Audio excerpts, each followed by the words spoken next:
Hello बच्चों, let's see the question and the question is the compound that is most difficult to protonate is।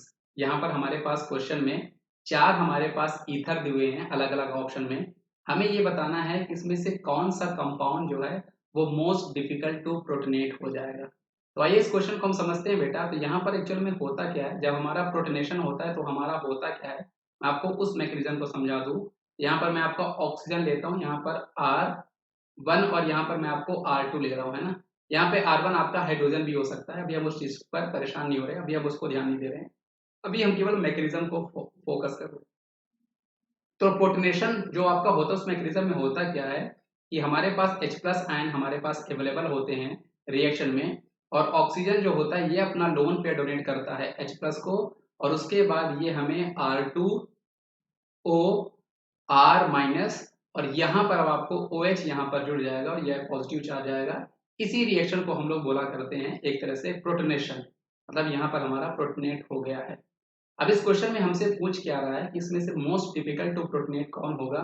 तो सीधी सी बात है बेटा, आप देख सकते हो कि जब ऑक्सीजन पे हमारे पास लोन पेयर की अवेलेबिलिटी कम होगी, है ना, तो वो डिफिकल्ट टू प्रोटोनेट होगा। और अगर लोन पेयर की अवेलेबिलिटी ज्यादा होगी तो वो इजिली प्रोटोनेट होगा। लोन पेयर की अवेलेबिलिटी को कौन बढ़ाएगा बेटा, अगर आपके पास इलेक्ट्रॉन डोनेटिंग टाइप के ग्रुप हो, जो इलेक्ट्रॉन को डोनेट कर रहे हो ऑक्सीजन को, तो वहां पे लोन पेयर को सप्लाई करके उसकी अवेलेबिलिटी को बढ़ा रहे होंगे, और वो मोस्ट इजीली और इजीली आपका प्रोटोनेट हो रहा होगा। और अगर आपका लोन पेयर नहीं अवेलेबल है तो वो डिफिकल्ट टू प्रोटोनेट होगा। अब ऑप्शन में देखते हैं, तो इस क्वेश्चन का सही जवाब आपके पास ऑप्शन नंबर ए है बच्चों। क्यों? क्योंकि यहाँ पर जो आपका लोन पेयर ऑक्सीजन का होगा ये इस बेंजीन के साथ रेजोनेंस में पार्टिसिपेट कर रहा होगा, जिसके कारण इसकी जो अवेलेबिलिटी होगी ये आपके लिए कम रहेगी फॉर द प्रोटोनेशन। ये H प्लस को डोनेट करने के लिए इसका कम अवेलेबल रहेगा, क्योंकि थोड़ा बहुत ये जो लोन पेयर होगा वो आपका बेंजीन के साथ रेजोनेंस में पार्टिसिपेट कर रहा होगा। बाकी केस में देखो बी में, यहाँ पर इलेक्ट्रॉन डोनेटिंग ग्रुप तो नहीं है, लेकिन यहाँ पर लोन पेयर जो है वो आपके पास ऑलवेज अवेलेबल रहेगा H प्लस को डोनेट होने के लिए। यहाँ पर देखोगे, यहाँ पर भी जो लोन पेयर है वो ऑलवेज अवेलेबल होगा। साथ में CH3 ग्रुप जो है ये प्लस आई इफेक्ट होने के कारण ये इलेक्ट्रॉन की सप्लाई भी थोड़ी बहुत कर रहे होंगे, इलेक्ट्रॉन डेंसिटी को और बढ़ा रहे होंगे। डी वाला तो आपका और भी बढ़िया है, यहाँ पर भी ये इजिली डोनेट करने के लिए हमेशा अवेलेबल होगा।